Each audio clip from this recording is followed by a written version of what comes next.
त्याज्य ग्राह्य, द्रव्य शुद्धि, अशौच निर्णय तथा कर्तव्य का वर्णन। मदालसा कहती हैं, बेटा अब त्याज्य और ग्राह्य वस्तुओं का प्रकरण आरंभ करती हूँ, सुनो। घी अथवा तेल में पका हुआ अन्न बहुत देर तक बना हुआ अथवा बासी भी हो तो वह भोजन करने योग्य है। गेहूं, जौ तथा गौरस की बनी हुई वस्तुएं तेल घी में न बनी हो तो भी वे पूर्ववत ग्राह्य है। शंख, पत्थर, सोना चांदी, रस्सी, कपड़ा, साग, मूल, फल, विदल, मणि, हीरा, मूंगा, मोती तथा मनुष्यों के शरीर की शुद्धि जल से होती है। लोहे के हथियारों की शुद्धि पानी से धोने तथा पत्थर या सांड पर रगड़ने से होती है। जिस पात्र में तेल या घी रखा गया हो उसकी सफाई गर्म जल से होती है। सूप, धान्य राशि, मृग चर्म, मूसल, ओखली तथा कपड़ों के ढेर की शुद्धि जल छिड़कने मात्र से हो जाती है। वल्कल वस्त्र जल और मिट्टी से शुद्ध होते हैं। तृण, काष्ठ और औषधियों की शुद्धि जल छिड़कने से होती है। भेड़ के ऊन से बने कपड़े और केश यदि दोषयुक्त हो गए हों तो उनकी शुद्धि सरसों अथवा तिल की खली और जल से होती है। इसी प्रकार रुई के बने कपड़े पानी और क्षार से शुद्ध होते हैं। मिट्टी के बर्तन दोबारा पकाने से शुद्ध होते हैं। भिक्षा में प्राप्त अन्न, कारीगर का हाथ, बाजार में बिकने के लिए आई हुई शाक आदि वस्तुएं, स्त्रियों का मुख, गली से आई हुई वस्तु, जिसके गुण दोष का ज्ञान न हो, ऐसी वस्तु और सेवकों की लाई हुई चीज सदा शुद्ध मानी गई है। जिसके शिशु ने अभी दूध पीना नहीं छोड़ा हो, ऐसी स्त्री तथा दुर्गंध और बुदबुदों से रहित बहता हुआ जल स्वाभाविक शुद्ध है।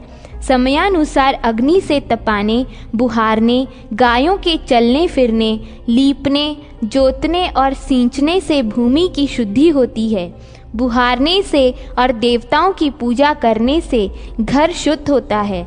जिस पात्र में बाल या कीड़े पड़े हों, जिसे गाय ने सूंघ लिया हो तथा जिसमें मक्खियां पड़ी हों, उसकी शुद्धि राख और मिट्टी से मल कर जल द्वारा धोने से होती है। तांबे के बर्तन खटाई से, रांगा और सीसा राख से और कांसे के बर्तनों की शुद्धि राख और जल से होती है। जिस पात्र में कोई अपवित्र वस्तु पड़ गई हो, उसे मिट्टी और जल से तब तक धोएं जब तक कि उसकी दुर्गंध दूर न हो जाए। इससे वह शुद्ध होता है। पृथ्वी पर प्राकृतिक रूप से वर्तमान जल, जिससे एक गाय की प्यास बुझ सके, शुद्ध माना गया है। गली में पड़ा हुआ वस्त्र वायु के लगने से शुद्ध होता है। धूल, अग्नि, घोड़ा, गाय, छाया, किरणें, वायु, जल के छींटे और मक्खी आदि ये सब अशुद्ध वस्तु के संसर्ग में आने पर भी शुद्ध ही रहते हैं। बकरे और घोड़े का मुख शुद्ध माना गया है, किंतु गाय का नहीं। बछड़े का मुख तथा माता का स्तन भी पवित्र बताया गया है। फल गिराने में पक्षी की चोंच भी शुद्ध मानी गई है। आसन, शैया, सवारी, नाव और मार्ग के तृण ये सब बाजार में बिकने वाली वस्तुओं की तरह सूर्य और चंद्रमा की किरणों तथा वायु के स्पर्श से शुद्ध होते हैं। गलियों में घूमने फिरने, स्नान करने, छींक आने, पानी पीने, भोजन करने तथा वस्त्र बदलने पर विधि पूर्वक आचमन करना चाहिए। अस्पृश्य वस्तुओं से जिनका स्पर्श हो गया हो, उनकी, रास्ते के कीचड़ और जल की तथा ईंट की बनी हुई वस्तुओं की वायु के संसर्ग से शुद्धि होती है। अनजान में यदि दूषित अन्न भोजन कर लें तो 3 रात उपवास करें, और यदि जानबूझकर किया हो तो उसके दोष की शांति के लिए प्रायश्चित करें। मनुष्य की गीली हड्डी का स्पर्श करके स्नान करने से शुद्धि होती है, और सूखी हड्डी का स्पर्श कर लेने पर केवल आचमन करके गाय का स्पर्श या सूर्य का दर्शन करने से मनुष्य शुद्ध हो सकता है। बुद्धिमान पुरुष रक्त, खंखार तथा उपटन को न लांघे और असमय में उद्यान आदि के भीतर कदापि न ठहरें। लोक निंदित विधवा स्त्री से वार्तालाप न करें। जूठन, मलमूत्र और पैरों के धोवन को घर से बाहर फेंकें। दूसरे के खुदाए हुए पोखरे आदि के जल में 5 लौंदा मिट्टी निकाले बिना स्नान न करें। देवता संबंधी सरोवरों तथा गंगा आदि नदियों में सदा ही स्नान करें। देवता, पितर, उत्तम शास्त्र, यज्ञ और मंत्र आदि की निंदा करने वाले पुरुषों से स्पर्श और वार्तालाप करने पर सूर्य के दर्शन से शुद्धि होती है। रजस्वला स्त्री, अत्यज, पतित, मृतक, विधर्मी, प्रसूता स्त्री, नपुंसक, वस्त्रहीन, चांडाल, मुर्दा ढोने वाले तथा पर स्त्रीगामी पुरुषों को देखकर विद्वान पुरुषों को इसी प्रकार सूर्य के दर्शन से आत्मशुद्धि करनी चाहिए। अभक्ष्य पदार्थ, नवप्रसूता स्त्री, नपुंसक, बिलाव, चूहा, कुत्ता, मुर्गा, पतित, जाति बहिष्कृत, चांडाल, मुर्दा ढोने वाले, रजस्वला स्त्री, ग्रामीण सुअर तथा अशौच दूषित मनुष्यों को छू लेने पर स्नान करने से शुद्धि होती है। जिसके घर में प्रतिदिन नित्य कर्म की अवहेलना होती हो तथा जिसे ब्राह्मणों ने त्याग दिया हो, वह नराधम महापापी है। नित्य कर्म का त्याग कभी न करें। उसे न करने का बंधन तो केवल जन्ना शौच और मरना शौच में ही है। अशौच प्राप्त होने पर ब्राह्मण 10 दिन, क्षत्रिय 12 दिन तथा वैश्य 15 दिनों तक दान, होम आदि कर्मों से अलग रहे। शूद्र 1 मास तक अपना कर्म बंद कर दे। तदनंतर सब लोग अपने अपने शास्त्रोक्त कर्मों का अनुष्ठान करें। मृतक को गांव से बाहर ले जाकर उसका दाह संस्कार करने के बाद समान गोत्र वाले भाई बंधुओं को पहले, चौथे, 7वें और 9वें दिन प्रेत के लिए जल देना चाहिए तथा चौथे दिन उसकी चिता से राख और हड्डियों का संचय करना चाहिए। अस्थि संचय के बाद उनका अंग स्पर्श किया जा सकता है। फिर समानोदक पुरुष अपने सब कर्म कर सकते हैं, किंतु सपिंड लोग केवल स्पर्श के अधिकारी होते हैं। जिस दिन मृत्यु हुई हो उस दिन समनोदक और सपिंड दोनों का स्पर्श किया जा सकता है। वृक्ष, सर्प, गौ, दाढ़ों वाले जीव, शस्त्र, जल, फांसी, अग्नि, विष, पर्वत गिरने तथा उपवास आदि के द्वारा मृत्यु होने पर अथवा बालक, परदेशी एवं परिव्राजक की मृत्यु होने पर तत्काल अशौच निवृत्त हो जाता है तथा कुछ लोगों का मत है कि 3 दिनों तक अशौच रहता है। यदि सब पिंडों में से एक की मृत्यु होने के बाद थोड़े ही दिनों में दूसरे की भी मृत्यु हो जाए तो पहले के अशौच में जितने दिन बाकी हों उतने ही दिनों के भीतर दूसरे का भी श्राद्ध आदि कर्म पूर्ण कर देना चाहिए। जनना शौच में भी यही विधि देखी जाती है। सपिंड तथा समनोदक व्यक्तियों में एक के बाद दूसरे का जन्म होने पर पहले के ही साथ दूसरे का भी अशौच निवृत्त हो जाता है।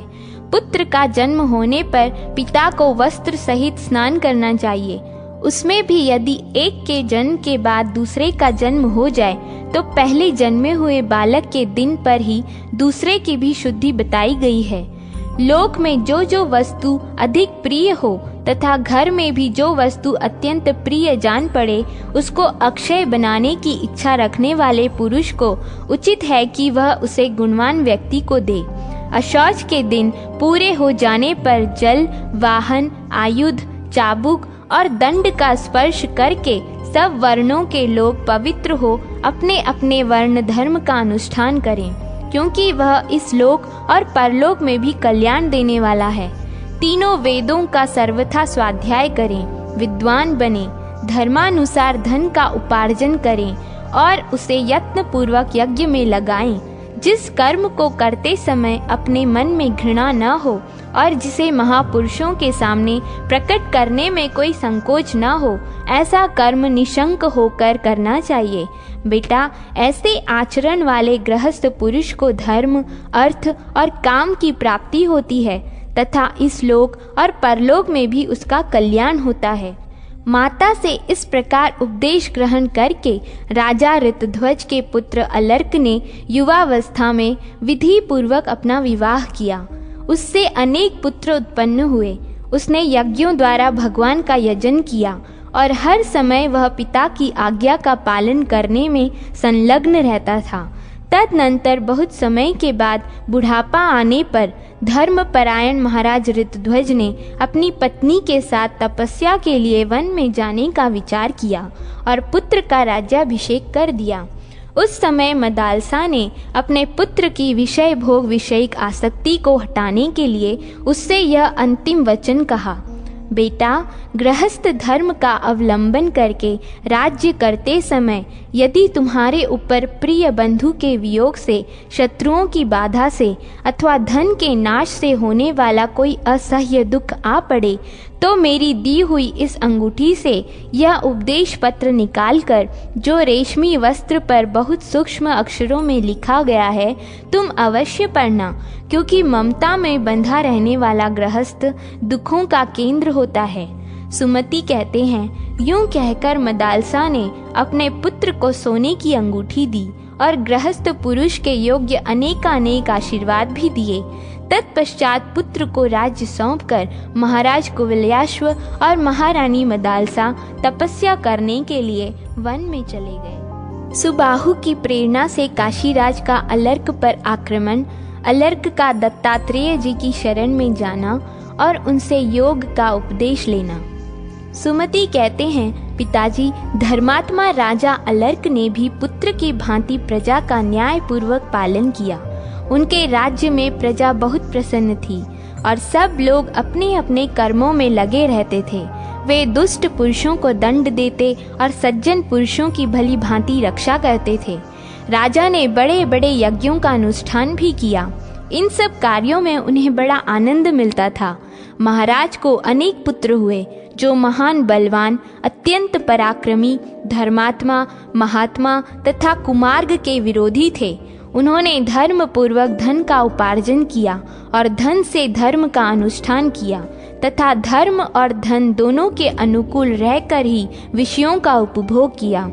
इस प्रकार धर्म, अर्थ और काम में आसक्त हो पृथ्वी का पालन करते हुए राजा अलर्क को अनेक वर्ष बीत गए, किंतु उन्हें वे एक दिन के समान ही जान पड़े। मन को प्रिय लगने वाले विषयों का भोग करते हुए उन्हें कभी भी उनकी ओर से वैराग्य नहीं हुआ। उनके मन में कभी ऐसा विचार नहीं उठा कि अब धर्म और धन का उपार्जन पूरा हो गया। उनकी ओर से उन्हें अतृप्ति ही बनी रही। उनके इस प्रकार भोग में आसक्त, प्रमादी और अजितेंद्रिय होने का समाचार उनके भाई सुबाहु ने भी सुना, जो वन में निवास करते थे। अलर्क को किसी तरह ज्ञान प्राप्त हो, इस अभिलाषा से उन्होंने बहुत देर तक विचार किया। अंत में उन्हें यही ठीक मालूम हुआ कि अलर्क के साथ शत्रुता रखने वाले किसी राजा का सहारा लिया जाए। ऐसा निश्चय करके वे अपना राज्य प्राप्त करने के उद्देश्य को लेकर असंख्य बल वाहनों से संपन्न काशीराज की शरण में आए। काशीराज ने अपनी सेना के साथ अलर्क पर आक्रमण करने की तैयारी की और दूत भेजकर यह कहलाया कि अपने बड़े भाई सुबाहु को राज्य दे दो। अलर्क राजधर्म के ज्ञाता थे। उन्हें शत्रु के इस प्रकार आज्ञापूर्वक संदेश देने पर सुबाहु को राज्य देने की इच्छा नहीं हुई। उन्होंने काशीराज के दूत को उत्तर दिया कि मेरे बड़े भाई मेरे ही पास आकर प्रेम पूर्वक राज्य मांग लें। मैं किसी के आक्रमण के भय से थोड़ी सी भी भूमि नहीं दूंगा। बुद्धिमान सुबाहु ने भी अलर्क के पास याचना नहीं की। उन्होंने सोचा, याचना क्षत्रिय का धर्म नहीं है, क्षत्रिय तो पराक्रम का ही धनी होता है। तब काशीराज ने अपनी समस्त सेना के साथ राजा अलर्क के राज्य पर चढ़ाई करने के लिए यात्रा की। उन्होंने अपने समीपवर्ती राजाओं से मिलकर उनके सैनिकों द्वारा आक्रमण किया और अलर्क के सीमावर्ती नरेश को अपने अधीन कर लिया। फिर अलर्क के राज्य पर घेरा डालकर उनके समांत राजाओं को सताना आरंभ किया। दुर्ग और दुर्ग के रक्षकों को भी काबू में कर लिया। किन्हीं को धन देकर, किन्हीं को फूट डालकर और किन्हीं को समझा बुझाकर ही अपना वशवर्ती बना लिया। इस प्रकार शत्रु मंडली से पीड़ित राजा अलर्क के पास बहुत थोड़ी सी सेना रह गई। खजाना भी घटने लगा और शत्रु ने उनके नगर पर घेरा डाल दिया। इस तरह प्रतिदिन कष्ट पाने और कोष क्षीण होने से राजा को बड़ा खेद हुआ। उनका चित्त व्याकुल हो उठा। जब वे अत्यंत वेदना से व्यथित हो उठे, तब सहसा उन्हें उस अंगूठी का स्मरण हो आया, जिसे ऐसे ही अवसरों पर उपयोग करने के लिए उनकी माता मदालसा ने दिया था। तब स्नान करके पवित्र हो उन्होंने ब्राह्मणों से स्वस्ति वाचन कराया और अंगूठी से वह उपदेश पत्र निकाल कर देखा। उसके अक्षर बहुत स्पष्ट थे। राजा ने उसमें लिखे हुए माता के उपदेश को पढ़ा, जिससे उनके समस्त शरीर में रोमांच हो आया और आंखें प्रसन्नता से खिल उठीं। वह उपदेश इस प्रकार था: संग का सब प्रकार से त्याग करना चाहिए, किंतु यदि उसका त्याग न किया जा सके तो सत्पुरुषों का संग करना चाहिए, क्योंकि सत्पुरुषों का संग ही उसकी औषधि है। कामना को सर्वथा छोड़ देना चाहिए, परंतु यदि वह छोड़ी न जा सके तो मुमुक्षा के प्रति कामना करनी चाहिए, क्योंकि मुमुक्षा ही उस कामना को मिटाने वाली दवा है। इस उपदेश को अनेक बार पढ़कर राजा ने सोचा, मनुष्यों का कल्याण कैसे होगा? मुक्ति की इच्छा जागृत करने पर, और मुक्ति की इच्छा जागृत होगी सत्संग से।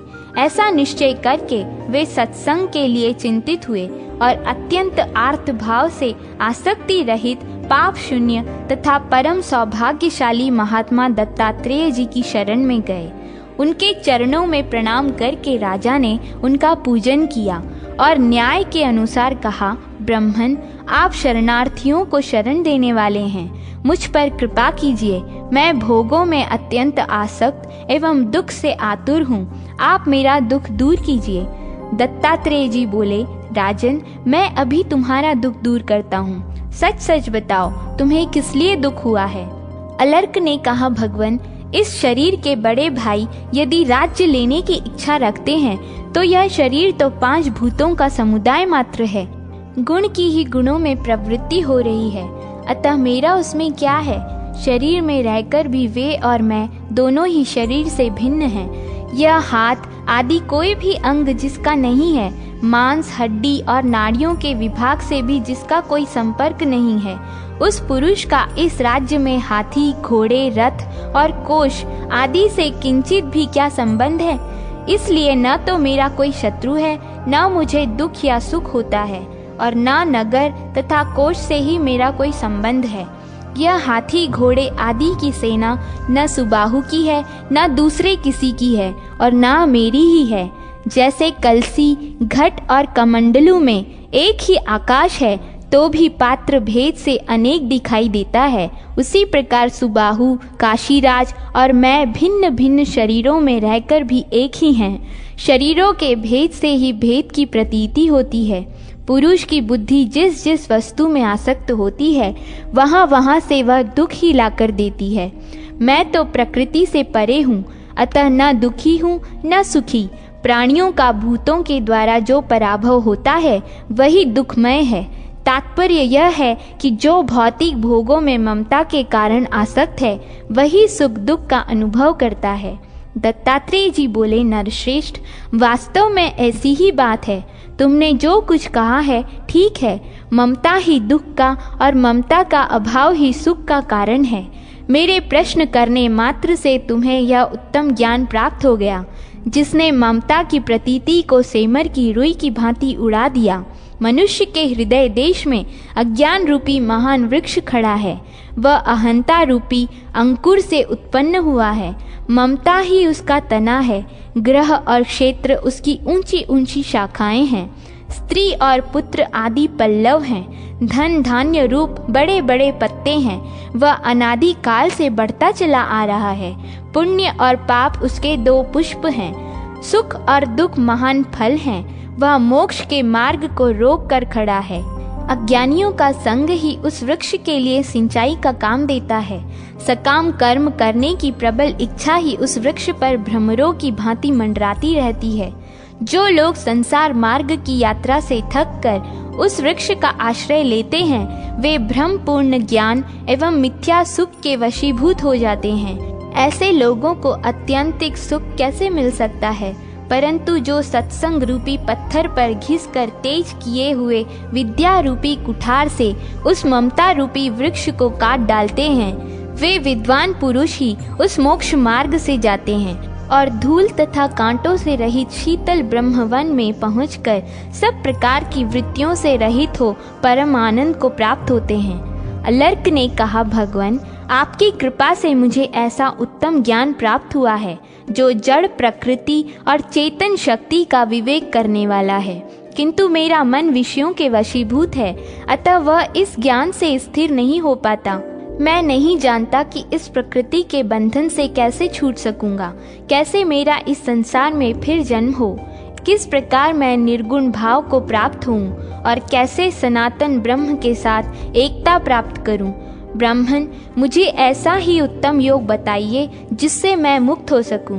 इसके लिए आपके चरणों में मस्तक रख कर याचना करता हूँ, क्योंकि आप जैसे संतों का संग ही मनुष्यों का परम उपकार करने वाला है। दत्तात्रेय जी बोले, राजन, योगी को ज्ञान की प्राप्ति होकर जो उसका अज्ञान से वियोग होता है वही मुक्ति है, और वही ब्रह्म के साथ एकता एवं प्राकृत गुणों से पृथक होना है। मुक्ति होती है योग से, योग प्राप्त होता है सम्यक ज्ञान से, सम्यक ज्ञान होता है वैराग्यजनक दुख से, और दुख होता है ममता के कारण स्त्री, पुत्र, धन आदि में चित्त की आसक्ति होने से। अतः मुक्ति की इच्छा रखने वाला पुरुष आसक्ति को दुख का मूल समझकर यत्न पूर्वक त्याग दे। आसक्ति न होने पर यह मेरा है ऐसी धारणा दूर हो जाती है। ममता का अभाव सुख का ही साधक है। वैराग्य से सांसारिक विषयों में दोष का दर्शन होता है। ज्ञान से वैराग्य और वैराग्य से ज्ञान होता है। जहाँ रहना हो वही घर है, जिससे जीवन चले वही भोजन है, और जिससे मोक्ष मिले वही ज्ञान बताया गया है। इसके सिवा सब अज्ञान है। राजन, पुण्य और पापों के भोग लेने से, नित्य कर्मों का निष्काम भाव से अनुष्ठान करने से, अपूर्व का संग्रह न होने से तथा पूर्व जन्म के किए हुए कर्मों का क्षय हो जाने से मनुष्य बारंबार देह के बंधन में नहीं पड़ता। राजन, यह तुमसे ज्ञान के विषय में कुछ बातें बतलाई गईं। अब उस योग का वर्णन सुनो जिसे प्राप्त कर योगी पुरुष सनातन ब्रह्म से कभी पृथक नहीं होता। योगियों को पहले आत्मा के द्वारा आत्मा को जीतने की चेष्टा करनी चाहिए, क्योंकि उसको जीतना बहुत कठिन है। अतः उस पर विजय पाने के लिए सदा ही यत्न करना चाहिए। इसका उपाय बतलाता हूँ, सुनो। प्राणायाम के द्वारा राग आदि दोषों का, धारणा के द्वारा पाप का, प्रत्याहार के द्वारा विषयों का और ध्यान के द्वारा ईश्वर विरोधी गुणों का निवारण करें। पर्वतीय धातुओं को आग में तपाने से उनके दोष जल जाते हैं, उसी प्रकार प्राणायाम करने से इंद्रिय जनित दोष दूर हो जाते हैं। अतः योग के ज्ञाता पुरुष को पहले प्राणायाम का ही साधन करना चाहिए। प्राण और अपान वायु को रोकने का नाम ही प्राणायाम है।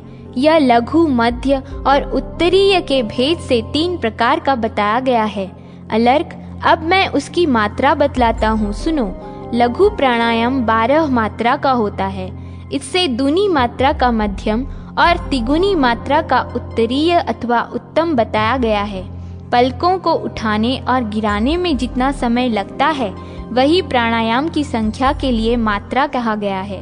ऐसी ही 12 मात्राओं का लघु नामक प्राणायाम होता है। प्रथम प्राणायाम के द्वारा स्वेद को, मध्यम के द्वारा कंप को और तृतीय प्राणायाम के द्वारा विषाद को जीते। इस प्रकार क्रमशः इन तीनों दोषों पर विजय प्राप्त करें। जैसे सिंह, व्याघ्र और हाथी सेवा के द्वारा कोमल हो जाते हैं, उनकी कठोरता दब जाती है, उसी प्रकार प्राणायाम करने से प्राण योगी के वश में हो जाता है। जैसे हाथीवान मतवाले हाथी को भी वश में करके उसे इच्छा अनुसार चलाता है, उसी प्रकार योगी वश में किए हुए प्राण को अपनी इच्छा के अधीन रखता है। जैसे वश में किया हुआ सिंह केवल मृगों को ही मारता है, मनुष्यों को नहीं, उसी प्रकार प्राणायाम के द्वारा वश में किया हुआ प्राण केवल पापों का नाश करता है, मनुष्य के शरीर का नहीं। इसलिए योगी पुरुष को सदा प्राणायाम में संलग्न रहना चाहिए। राजन, ध्वस्ति, प्राप्ति, संवित और प्रसाद ये मोक्ष रूपी फल प्रदान करने वाली प्राणायाम की 4 अवस्थाएं हैं। अब क्रमशः इनके स्वरूप का वर्णन सुनो। जिस अवस्था में शुभ और अशुभ, सभी कर्मों का फल क्षीण हो जाए और चित्त की वासना नष्ट हो जाए, उसका नाम ध्वस्ती है। जब योगी इस लोक और परलोक के भोगों के प्रति लोभ और मोह उत्पन्न करने वाली समस्त कामनाओं को रोककर सदा अपने आप में ही संतुष्ट रहता है, वह निरंतर रहने वाली प्राप्ति नामक अवस्था है। जिस समय योगी सूर्य, चंद्रमा, नक्षत्र तथा ग्रहों के समान प्रभावशाली होकर उत्तम ज्ञान संपत्ति प्राप्त करता है और उस ज्ञान संपत्ति से भूत भविष्य की बातों को तथा दूर स्थित एवं अदृश्य वस्तुओं को भी जान लेता है, उस समय प्राणायाम की संवित नामक अवस्था होती है। जिस प्राणायाम से मन, 5 प्राण वायु, संपूर्ण इंद्रियां और इंद्रियों के विषय प्रसाद को प्राप्त होते हैं, वह उसकी प्रसाद अवस्था है। राजन, अब प्राणायाम का लक्षण तथा योगाभ्यास में निरंतर प्रवृत्त रहने वाले योगी के लिए विहित आसन बतलाता हूँ, सुनो। पद्मासन, अर्धासन, स्वस्तिकासन आदि आसनों में बैठकर मन ही मन प्रणव का चिंतन करते हुए योगाभ्यास करें। शरीर को समभाव से रखें, आसन भी सम हो। दोनों पैरों को समेटकर दोनों जांघों को आगे की ओर स्थित करें। मुंह को बंद किए रहें। एड़ियों को इस प्रकार रखें जिससे वे लिंग और अंडकोश का स्पर्श न कर सके। मन और इंद्रियों को संयम में रखते हुए स्थिर रहे। मस्तक को कुछ ऊंचा किए रहें। दांतों को दांतों से स्पर्श न होने दें। अपनी नासिका के अग्रभाग पर दृष्टि रखते हुए अन्य दिशाओं की ओर न देखें। रजोगुण से तमोगुण की और सत्व गुण से रजोगुण की वृत्ति को भली भांति आच्छादित करके निर्मल सत्व में स्थित हो योग वेत्ता पुरुष योग का अभ्यास करे। इंद्रिय, प्राण तथा मन को उनके विषयों से हटाकर प्रत्याहार आरंभ करे। जैसे कछुआ अपने सब अंगों को समेट लेता है, उसी प्रकार जो समस्त कामनाओं को संकुचित कर लेता है, वह निरंतर आत्मा में ही रमण करने वाला और एकमात्र परमात्मा में स्थित हुआ पुरुष अपने आत्मा में ही आत्मा का साक्षात्कार करता है। विद्वान पुरुष बाहर भीतर की शुद्धि का संपादन करके कंठ से लेकर नाभि तक शरीर को प्राण वायु से परिपूर्ण करते हुए प्राणायाम आरंभ करे। प्राणायाम 12 हैं, उन्हीं को धारणा भी कहते हैं। तत्वदर्शी योगियों ने योग में 2 धारणाएं बतलाई हैं।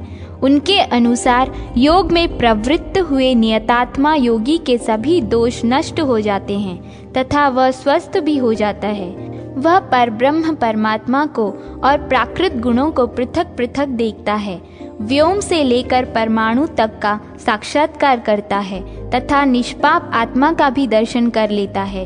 इस प्रकार प्राणायाम परायण एवं मिताहारी योगी पुरुष धीरे धीरे एक एक भूमि को वश में करके दूसरी पर पैर बढ़ाए। जैसे महल में जाते समय एक एक सीढ़ी को पार करके दूसरी पर चढ़ा जाता है। जो भूमि अपने वश में नहीं हुई है, उसमें जाने से वह दोष, रोग आदि दुख तथा मोह को बढ़ाती है, अतः उस पर न चढ़ें। प्राण वायु के निरोध को प्राणायाम कहते हैं। अपने मन को संयम में रखने वाले योगी पुरुष शब्दादि विषयों की ओर जाने वाली इंद्रियों को उनकी ओर से योग द्वारा प्रत्याहृत निवृत्त करते हैं, इसलिए यह प्रत्याहार कहलाता है। योगी महर्षियों ने इस विषय में ऐसा उपाय भी बताया है जिससे योगाभ्यासी पुरुष को रोग आदि दोष नहीं होते। जैसे जलार्थी मनुष्य यंत्र और नली आदि की सहायता से धीरे धीरे जल पीते हैं, उसी प्रकार योगी पुरुष श्रम को जीतकर धीरे धीरे वायु का पान करें। पहले नाभि में, फिर हृदय में, तदनंतर तीसरे स्थान वक्ष स्थल में, उसके बाद क्रमशः कंठ, मुख, नासिका के अग्रभाग, नेत्र, भौहों के मध्य भाग तथा मस्तक में प्राण वायु को धारण करें। उसके बाद परब्रह्म परमात्मा में उसकी धारणा करनी चाहिए। यह सबसे उत्तम धारणा मानी गई है। इन 10 धारणाओं को प्राप्त होकर योगी अविनाशी ब्रह्म की सत्ता को प्राप्त होता है। राजन, सिद्धि की इच्छा रखने वाला योगी पुरुष बड़े आदर के साथ योग में प्रवृत्त हो। वह अधिक खाए हुए अथवा खाली पेट, थका और व्याकुल चित्त न हो। जब अधिक सर्दी या अधिक गर्मी पड़ती हो, सुख दुख आदि द्वंद्वों की प्रबलता हो, अथवा बड़े जोर की आंधी चलती हो, ऐसे अवसरों पर ध्यान परायण होकर योग का अभ्यास नहीं करना चाहिए। कोलाहल पूर्ण स्थान में, आग और पानी के समीप, पुरानी गौशाला में, चौराहे पर, सूखे पत्तों के ढेर पर, नदी में, शमशान भूमि में, जहाँ सर्पों का निवास हो वहाँ, भयपूर्ण स्थान में, कुएं के तट पर, मंदिर में तथा दिमकों की मिट्टी के ढेर पर, इन सब स्थानों में तत्वज्ञ पुरुष योगाभ्यास न करे। जहाँ सात्विक भाव की सिद्धि न हो, ऐसे देश काल का परित्याग करे। योग में असत वस्तु का दर्शन भी निषिद्ध है, अतः उसे भी छोड़ दे। जो मूर्खतावश उक्त स्थानों की परवाह न करके वहीं योगाभ्यास आरंभ करता है, उसके कार्य में विघ्न डालने के लिए बहरापन, जड़ता, स्मरण शक्ति का नाश, गूंगापन, अंधापन और ज्वर आदि अनेक दोष तत्काल प्रकट होते हैं। यदि प्रमादवश योगी के सामने ये दोष प्रकट हों तो उनका नाश करने के लिए जिस चिकित्सा की आवश्यकता है उसे सुनो। यदि वात रोग, गुल्म रोग, उदावर्त तथा और कोई उदर संबंधी रोग हो जाए तो उसकी शांति के लिए घी मिलाई हुई जौ की गरम गरम लपसी खा ले अथवा केवल उसकी धारणा करे। वह रुकी हुई वायु को निकालती और वायु गोला को दूर करती है। इसी प्रकार जब शरीर में कंप पैदा हो तो मन में बड़े भारी पर्वत की धारणा करे। बोलने में रुकावट होने पर वाग देवी की और बहरापन आने पर श्रवण शक्ति की धारणा करे। इस प्रकार प्यास से पीड़ित होने पर ऐसी धारणा करे कि जिह्वा पर आम का फल रखा हुआ है और उससे रस मिल रहा है। तात्पर्य यह है कि जिस जिस अंग में रोग पैदा हो वहाँ वहाँ उसमें लाभ पहुँचाने वाली धारणा करें। गर्मी में सर्दी की और सर्दी में गर्मी की धारणा करें। धारणा के द्वारा ही अपने मस्तक पर काठ की कील रखकर दूसरे काष्ठ के द्वारा उसे ठोंकने की भावना करें। इससे योगी की लुप्त हुई स्मरण शक्ति का तत्काल ही आविर्भाव हो जाता है। इसके सिवा सर्वत्र व्यापक भूलोक, पृथ्वी, वायु और अग्नि की भी धारणा करें। इससे अमानवीय शक्तियों तथा जीव जंतुओं से होने वाली बाधाओं की चिकित्सा होती है। यदि कोई मानवेतर जीव योगी के भीतर प्रवेश कर जाए तो वह वायु और अग्नि की धारणा करके उसे अपने शरीर के भीतर ही जला डाले। राजन, इस प्रकार योग वेत्ता पुरुष को सब प्रकार से अपनी रक्षा करनी चाहिए, क्योंकि यह शरीर धर्म, अर्थ, काम और मोक्ष चारों पुरुषार्थों का साधक है। योग प्रवृत्ति के लक्षणों को बतलाने तथा उन पर गर्व करने से योगी का विज्ञान लुप्त हो जाता है। इसलिए उन प्रवृत्तियों को गुप्त ही रखना चाहिए। चंचलता का न होना, निरोग रहना, निष्ठुरता न धारण करना, उत्तम सुगंध का आना, मल मूत्र कम होना, शरीर में कांति, मन में प्रसन्नता और वाणी के स्वर में कोमलता का उदय होना, ये सब योग प्रवृत्ति के प्रारंभिक चिन्ह हैं। यदि योगी को देखकर लोगों के मन में अनुराग हो, परोक्ष में सब लोग उसके गुणों का बखान करने लगें और कोई भी जीव जंतु उससे भयभीत ना हो, तो यह योग में सिद्धि प्राप्त होने की उत्तम पहचान है। जिसे अत्यंत भयानक सर्दी, गर्मी आदि से कोई कष्ट नहीं होता तथा दूसरों से भयभीत नहीं होता, सिद्धि उसके योग के विघ्न, उनसे बचने के उपाय, 7 धारणा, 8 ऐश्वर्य तथा योगी की मुक्ति। दत्तात्रेय जी कहते हैं, आत्म साक्षात्कार के समय योगी पुरुष के समक्ष जो विघ्न उपस्थित होते हैं उनका संक्षेप में वर्णन करता हूँ, सुनो। उस समय वह सकाम कर्म करना चाहता है और मानवीय भोगों की अभिलाषा करता है।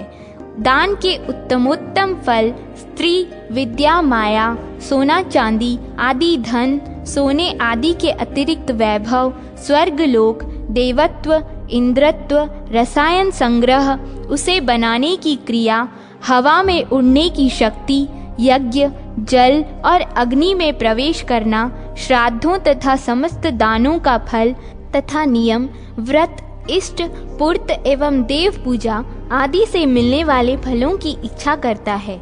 जब चित्त की ऐसी अवस्था हो तो योगी उसे कामनाओं की ओर से हटाए और परब्रह्म के चिंतन में लगाए। ऐसा करने पर उसे विघ्नों से छुटकारा मिलता है। इन विघ्नों पर विजय पा लेने के बाद योगी के सामने फिर दूसरे सात्विक, राजस और तामस विघ्न उपस्थित होते हैं। प्रातिभ, श्रावण, दैव, ब्रह्म और आवर्त, ये 5 उपसर्ग योगियों के योग में विघ्न डालने के लिए प्रकट होते हैं। इनका परिणाम बड़ा कटु होता है। जब संपूर्ण वेदों के अर्थ, काव्य और शास्त्रों के अर्थ, संपूर्ण विद्याएं और शिल्प कला आदि अपने आप योगी की समझ में आ जाए तो प्रतिभा से संबंध रखने के कारण वह प्रातिभ उपसर्ग कहलाता है। जब योगी सहस्त्रों योजन दूर से भी संपूर्ण शब्दों को सुनने और उनके अभिप्राय को समझने लगता है, तब वह श्रवण शक्ति से संबंध रखने के कारण श्रावण उपसर्ग कहा जाता है। जब वह देवताओं की भांति 8 दिशाओं की वस्तुओं को प्रत्यक्ष देखने लगता है, तब उसे दैव उपसर्ग कहते हैं। जब योगी का मन दोष के कारण सब प्रकार के आचारों से भ्रष्ट हो निराधार भटकने लगता है, तब वह भ्रम कहलाता है।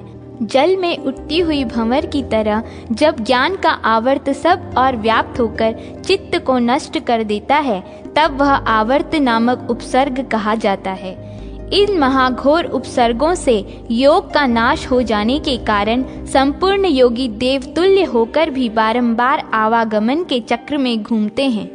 इसलिए योगी पुरुष शुद्ध मनोमय उज्ज्वल कंबल ओढ़कर परब्रह्म परमात्मा में मन को लगाकर सदा उन्हीं का चिंतन करें। पृथ्वी आदि 7 प्रकार की सूक्ष्म धारणाएं हैं जिन्हें योगी मस्तक में धारण करे। सबसे पहले पृथ्वी की धारणा है। उसे धारण करने से योगी को सुख प्राप्त होता है। वह अपने को साक्षात पृथ्वी मानता है, अतः पार्थिव विषय गंध का त्याग कर देता है।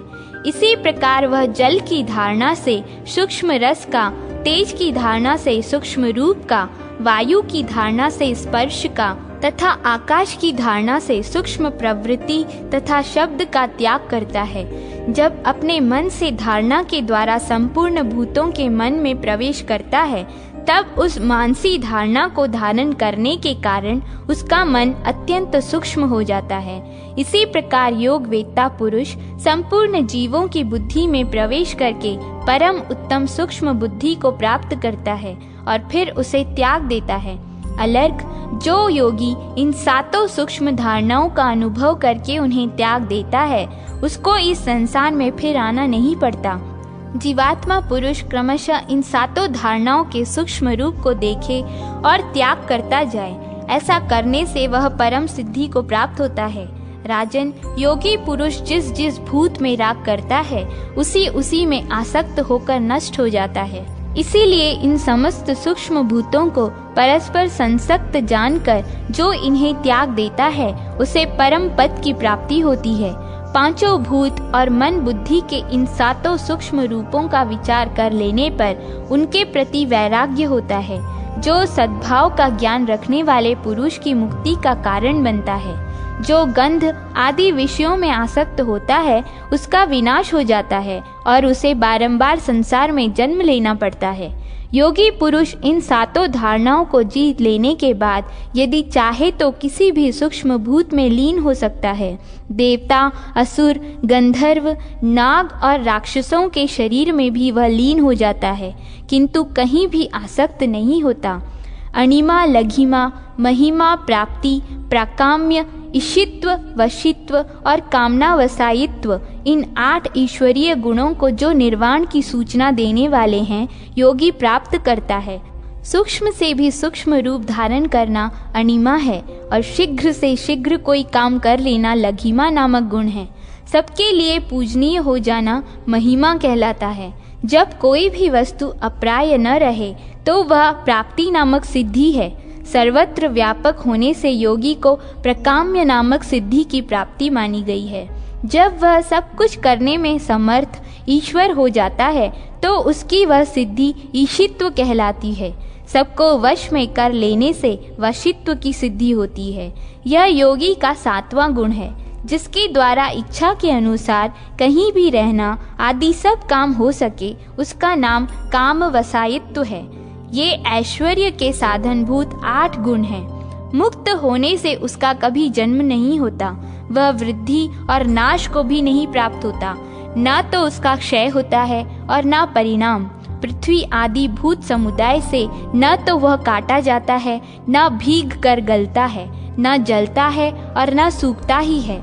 शब्द आदि विषय भी उसको लुभा नहीं सकते, उसके लिए शब्द आदि विषय हैं ही नहीं।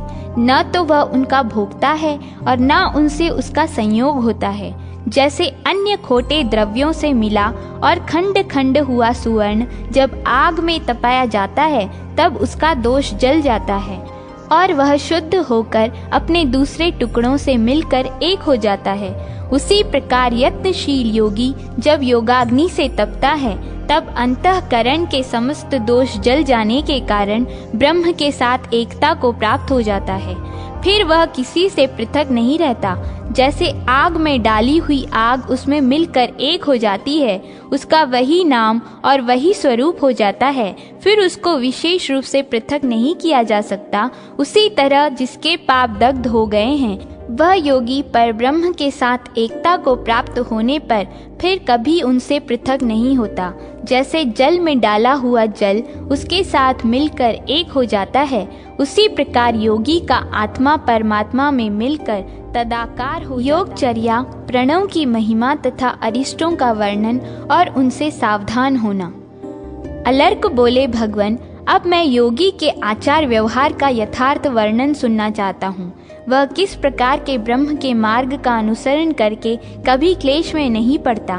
दत्तात्रेय जी ने कहा, राजन, ये जो मान और अपमान है ये साधारण मनुष्यों को प्रसन्नता और उद्वेग देने वाले होते हैं। उन्हें मान से प्रसन्नता और अपमान से उद्वेग होता है, किंतु योगी उन दोनों को ही ठीक उल्टे अर्थ में ग्रहण करता है, अतः वे उसकी सिद्धि में सहायक होते हैं। योगी के लिए मान और अपमान को विष एवं अमृत के रूप में बताया गया है। इसमें अपमान तो अमृत है और मान भयंकर विष। योगी मार्ग को भली भांति देखकर पैर रखे, वस्त्र से छान कर जल पिए, सत्य वचन बोले और बुद्धि से विचार करके जो ठीक जान पड़े उसी का चिंतन करे। योग वेत्ता पुरुष आतिथ्य, श्राद्ध, यज्ञ, देव यात्रा तथा उत्सवों में न जाए। कार्य की सिद्धि के लिए किसी बड़े आदमी के यहाँ भी कभी न जाए। जब गृहस्थ के यहाँ रसोई घर में धुआं न निकलता हो, आग बुझ गई हो और घर के सब लोग खा पी चुके हों, उस समय योगी की भिक्षा के लिए जाए, परंतु प्रतिदिन एक ही घर पर न जाए। योग में प्रवृत्त रहने वाला पुरुष सत्पुरुषों के मार्ग को कलंकित न करते हुए प्रायः ऐसा व्यवहार करे जिससे लोग उसका सम्मान न करें, तिरस्कार ही करें। वह गृहस्थों के यहाँ से अथवा घूमते फिरते रहने वाले लोगों के घरों से भिक्षा ग्रहण करे।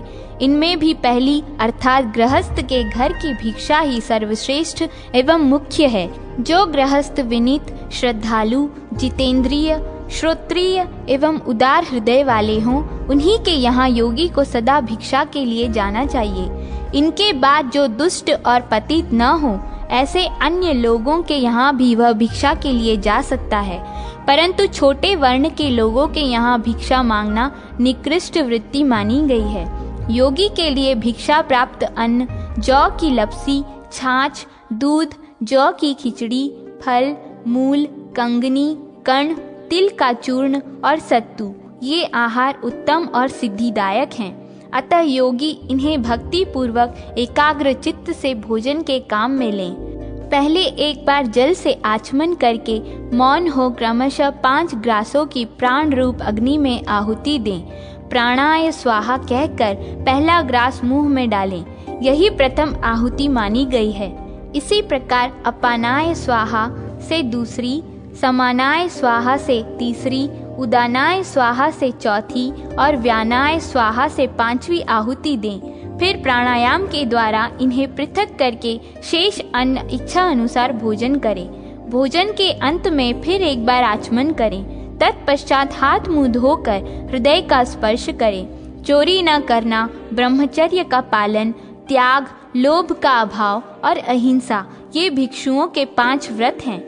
क्रोध का अभाव, गुरु की सेवा, पवित्रता, हल्का भोजन और प्रतिदिन स्वाध्याय, ये 5 उनके नियम बताए गए हैं। जो योगी यह जानने योग्य है वह जानने योग्य है। इस प्रकार भिन्न भिन्न विषयों की जानकारी के लिए लालायित सा होकर इधर उधर विचरता है, वह हजारों कल्पों में भी ज्ञातव्य वस्तु को नहीं पा सकता। आसक्ति का त्याग करके क्रोध को जीतकर स्वल्पाहारी और जितेंद्रिय हो, बुद्धि से इंद्रियों द्वारा रोक कर मन को ध्यान में लगाए। योग मुक्त रहने वाला योगी सदा एकांत स्थानों में, गुफाओं और वनों में भली भांति ध्यान करे। वाग दंड, कर्म दंड और मनोदंड, ये 3 दंड जिसके अधीन हो वही महायति त्रिदंडी है। राजन, जिसकी दृष्टि में सत असत तथा गुण अवगुण रूप यह समस्त जगत आत्म स्वरूप हो गया है, उसी योगी के लिए कौन प्रिय है और कौन अप्रिय। जिसकी बुद्धि शुद्ध है, जो मिट्टी के ढेले और सुवर्ण को समान समझता है, सब प्राणियों के प्रति जिसका समान भाव है, वह एकाग्रचित योगी उस सनातन अविनाशी परम पद को प्राप्त होकर फिर इस संसार में जन्म नहीं लेता। वेदों से संपूर्ण यज्ञ कर्म श्रेष्ठ हैं। यज्ञों से जप, जप से ज्ञान मार्ग और उससे आसक्ति एवं राग से रहित ध्यान श्रेष्ठ है। ऐसे ध्यान के प्राप्त हो जाने पर सनातन ब्रह्म की उपलब्धि होती है। जो एकाग्रचित्त, ब्रह्मपरायण, प्रमादर रहित, पवित्र, एकांत प्रेमी और जितेंद्रिय होता है, वही महात्मा इस योग को पाता है और फिर अपने उस योग से ही वह मोक्ष प्राप्त कर लेता है। दत्तात्रेय जी कहते हैं, जो योगी इस प्रकार भली भांति योगचर्या में स्थित होते हैं, उन्हें सैकड़ों जन्मों में भी अपने पद से विचलित नहीं किया जा सकता। जिनके सब और चरण, मस्तक और कंठ है, जो इस विश्व के स्वामी तथा विश्व को उत्पन्न करने वाले हैं, उन विश्व रूपी परमात्मा का प्रत्यक्ष दर्शन करके उनकी प्राप्ति के लिए परम पुण्यमय ओम इस एकाक्षर मंत्र का जप करे, उसी का अध्ययन करे। अब उसके स्वरूप का वर्णन सुनो। अकार, उकार और मकार, ये जो 3 अक्षर हैं, ये ही 3 मात्राएं हैं। ये क्रमशः सात्विक, राजस और तामस हैं। इनके सिवा एक अर्ध मात्रा भी है, जो अनुस्वार या बिंदु के रूप में इन सबके ऊपर स्थित है। वह अर्ध मात्रा निर्गुण है। योगी पुरुषों को ही उसका ज्ञान हो पाता है। उसका उच्चारण गांधार स्वर से होता है, इसलिए उसे गांधारी भी कहते हैं। उसका स्पर्श चींटी की गति के समान होता है। प्रयोग करने पर वह मस्तक स्थान में दृष्टिगोचर होती है। जैसे ओमकार उच्चारण किया जाने पर मस्तक के प्रति गमन करता है, उसी प्रकार ओमकारमय योगी अक्षर ब्रह्म में मिलकर अक्षर रूप हो जाता है। प्रणव धनुष है, आत्मा बाण है और ब्रह्म वेधने योग्य उत्तम लक्ष्य है। उस लक्ष्य को सावधानी के साथ वेधना चाहिए और बाण की ही भांति लक्ष्य में प्रवेश करके तन्मय हो जाना चाहिए। यह ओमकार ही तीनों वेद, तीनों लोक, तीनों अग्नि, ब्रह्मा, विष्णु तथा महादेव एवं ऋक्, साम और यजुर्वेद हैं। इस ओमकार में वस्तुतः 3.5 मात्राएं जाननी चाहिए। उनके चिंतन में लगा हुआ योगी उन्हीं में लय को प्राप्त करता है। अकार भूर्लोक, उकार भुवरलोक और व्यंजन रूप मकार स्वरलोक कहलाता है। पहली मात्रा व्यक्त, दूसरी अव्यक्त, तीसरी चीछक्ति तथा चौथी अर्ध मात्रा परम पद कहलाती है। इसी क्रम से इन मात्राओं को योग की भूमि समझना चाहिए। ओमकार के उच्चारण से संपूर्ण सत और असत का ग्रहण हो जाता है। पहली मात्रा ह्रस्व, दूसरी दीर्घ और तीसरी प्लुत है, किंतु अर्ध मात्रा वाणी का विषय नहीं है। इस प्रकार यह ओमकार नामक अक्षर परब्रह्म स्वरूप है। जो मनुष्य इसे भली भांति जानता अथवा इसका ध्यान करता है, वह संसार चक्र का त्याग करके त्रिविध बंधनों से मुक्त हो परब्रह्म परमात्मा में लीन हो जाता है। जिसका कर्म बंधन क्षीण नहीं हुआ है, वह अरिष्ट से अपनी मृत्यु जानकर प्राण त्याग के समय भी योग का चिंतन करे। इससे वह दूसरे जन्म में पुनः योगी होता है। इसलिए जिसका योग सिद्ध नहीं हुआ है वह तथा जिसका योग सिद्ध हो चुका है वह भी सदा मृत्यु सूचक अरिष्टों को जाने, जिससे मृत्यु के समय उसे कष्ट न उठाना पड़े। महाराज, अब अरिष्टों का वर्णन सुनो। मैं उन अरिष्टों को बतलाता हूँ। जिनके देखने से योग वेत्ता पुरुष अपनी मृत्यु को जान लेता है। जो मनुष्य देवमार्ग, ध्रुव, शुक्र, चंद्रमा की छाया और अरुंधति को नहीं देख पाता, वह 1 वर्ष के बाद जीवित नहीं रहता। जो सूर्य के मंडल को किरणों से रहित और अग्नि को किरण मालाओं से मंडित देखता है, वह मनुष्य 11 महीने से अधिक नहीं जी सकता। जो स्वप्न में वमन, मूत्र और विष्ठा के भीतर सोने और चांदी का प्रत्यक्ष दर्शन करता है, उसकी आयु 10 महीने तक की ही है। जो प्रेत, पिशाच आदि गंधर्व नगर तथा सुवर्ण के वृक्ष देखने लगता है, वह 9 महीनों तक जीवित रहता है।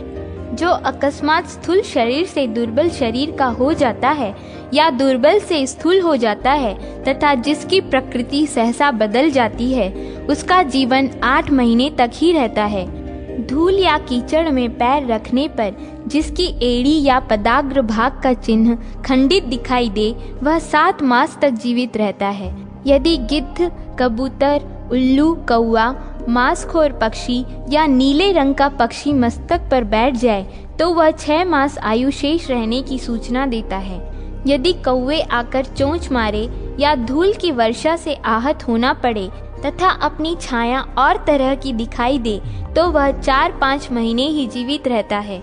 यदि बिना बादल के ही दक्षिण दिशा के आकाश में बिजली चमकती दिखाई दे और रात में इंद्रधनुष का दर्शन हो तो उस मनुष्य का जीवन 2-3 महीने का ही है। जो घी, तेल, दर्पण अथवा जल में अपनी परछाई न देख सके अथवा देखे भी तो बेसिर की ही परछाई दिखाई दे तो वह 1 महीने से अधिक नहीं जी सकता। राजन, जिस योगी के शरीर से बकरे अथवा मुर्दे की सी दुर्गंध आती हो, उसका जीवन 15 दिनों का ही समझना चाहिए। स्नान करते ही जिसकी छाती और पैर सूख जाए तथा जल पीने पर भी कंठ सूखने लगे, वह केवल 10 दिन तक ही जीवित रह सकता है। जिसके भीतर की वायु पृथक होकर मर्म स्थानों को छेदती सी जान पड़े तथा जल के स्पर्श से भी जिसके शरीर में रोमांच न हो, उसकी मृत्यु पास खड़ी है। जो स्वप्न में भालू और वानर की सवारी पर बैठकर गीत गाता हुआ दक्षिण दिशा में जाए, उसकी मृत्यु समय की प्रतीक्षा नहीं करती। स्वप्न में ही लाल और काले कपड़े पहने हुए कोई स्त्री हंसती गाती हुई जिसे दक्षिण दिशा की ओर ले जाए, वह भी जीवित नहीं रहता।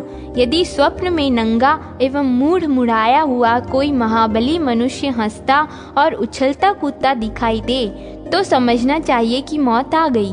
जो स्वप्नावस्था में अपने पैर से लेकर चोटी तक के कीचड़ के समुद्र में डूबा देखता है, वह मनुष्य तत्काल मृत्यु को प्राप्त होता है।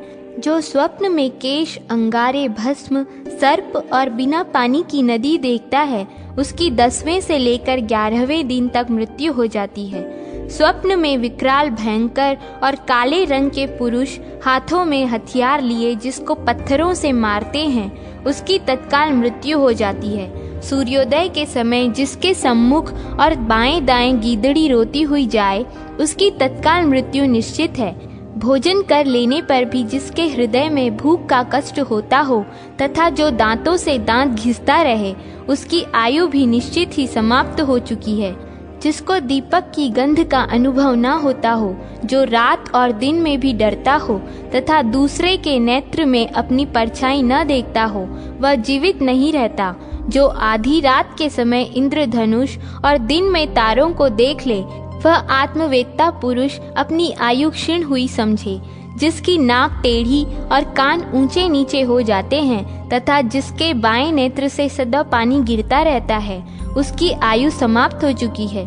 यदि मुंह सब ओर से लाल और जीभ काली पड़ जाए तो बुद्धिमान पुरुष को अपनी मृत्यु निकट समझनी चाहिए। जो स्वप्न में ऊंट या गधे पर बैठकर दक्षिण दिशा की ओर जाए, उसकी तत्काल मृत्यु होने वाली है, ऐसा जानना चाहिए। जो अपने दोनों कान बंद कर लेने पर अपनी ही आवाज न सुने तथा जिसके नेत्रों की ज्योति नष्ट हो जाए, वह भी जीवित नहीं रह सकता। जो स्वप्न में किसी गड्ढे के भीतर गिरे और उससे निकलने के द्वार बंद हो जाएं, तब फिर वह उस गड्ढे से न निकल सके तो वहीं तक उसका जीवन समझना चाहिए।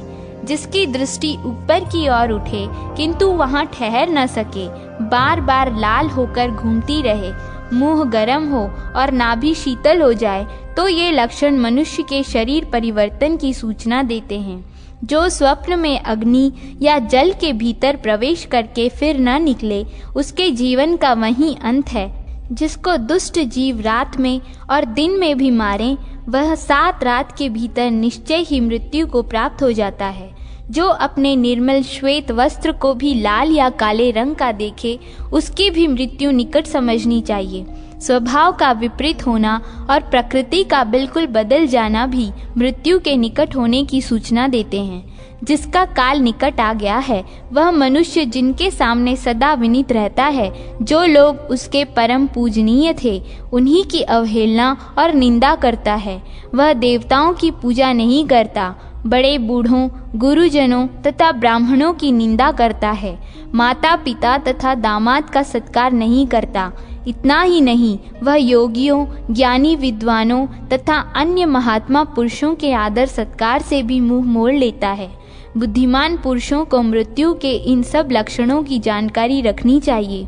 राजन, योगी पुरुषों को उचित है कि वे सदा यत्न पूर्वक इन अरिष्टों पर दृष्टि रखें, क्योंकि ये वर्ष के अंत में तथा दिन रात के भीतर भी फल देने वाले होते हैं। राजन, इनके विशद फलों को भली भांति देखना चाहिए और मन ही मन विचार करके उस समय के अनुसार कार्य करना चाहिए। मृत्यु काल को जान लेने पर योगी किसी निर्भय स्थान में बैठकर योगाभ्यास में प्रवृत्त हो जाए, जिससे उसका वह समय निष्फल न जाने पाए। अरिष्ट देखकर योगी मृत्यु का भय छोड़ दे और उसके स्वभाव का विचार करके जितने समय में वह आने वाली हो, उतने समय के प्रत्येक भाग में योगी योग साधना में लगा रहे। दिन के पूर्वाह, मध्याह अथवा अपराह में अथवा रात्रि के जिस भाग में अरिष्ट का दर्शन हो, तभी से लेकर जब तक मृत्यु न आए तब तक योग में लगा रहे। तदनंतर सारा भय छोड़कर जीवात्मा पुरुष उस काल पर विजय प्राप्त करके उसी स्थान पर या और कहीं जहाँ भी अपना मन चित्त स्थिर हो सके, योग में संलग्न हो जाए और तीनों गुणों को जीतकर परमात्मा में तन्मय हो चित्त वृत्ति का भी त्याग कर दे। यूं करने से वह उस इंद्रियातीत परम निर्माण स्वरूप को, ब्रह्म को प्राप्त होता है, जो न तो बुद्धि का विषय है और न वाणी ही जिसका वर्णन कर सकती है। अलर्क, इन सब बातों का मैंने तुमसे यथार्थ वर्णन किया है। अब तुम जिस प्रकार ब्रह्म को प्राप्त हो सकोगे, वह संक्षेप में सुनो। जैसे चंद्रमा का संयोग पाकर ही चंद्रकांत मणि जल की सृष्टि करती है, उनका संयोग पाए बिना नहीं, यही उपमा योगी के लिए भी है। योगी भी योग युक्त होकर ही सिद्धि लाभ कर सकता है, अन्यथा नहीं। जैसे सूर्य की किरणों का संयोग पाकर ही सूर्यकांत मणि आग पैदा करती है, अकेली रहकर नहीं, यही उपमा योगी के लिए भी है। उसे योग का आश्रय कभी नहीं छोड़ना चाहिए। जैसे चींटी, चूहा, नेवला, छिपकली और गौरैया, ये सब घर में गृह स्वामी की ही भांति रहते हैं और घर गिर जाने पर अन्यत्र चल देते हैं, किंतु घर के गिरने का दुख केवल स्वामी को ही होता है। उन सबों को उसके लिए कुछ भी कष्ट नहीं होता। योग की सिद्धि के लिए भी यही उपमा है, अर्थात योगी को अपने ग्रह, वैभव और शरीर आदि के प्रति तनिक भी ममता नहीं रखनी चाहिए। हरिण के बच्चे के मस्तक पर जब सींग उगने लगता है, तब पहले उसका अग्रभाग तिल के समान दिखाई देता है, फिर उस हरिण के साथ ही साथ बढ़ता है। इस दृष्टांत पर विचार करने से योगी सिद्धि को प्राप्त होता है, अर्थात उसे भी धीरे धीरे अपनी योग साधना बढ़ानी चाहिए।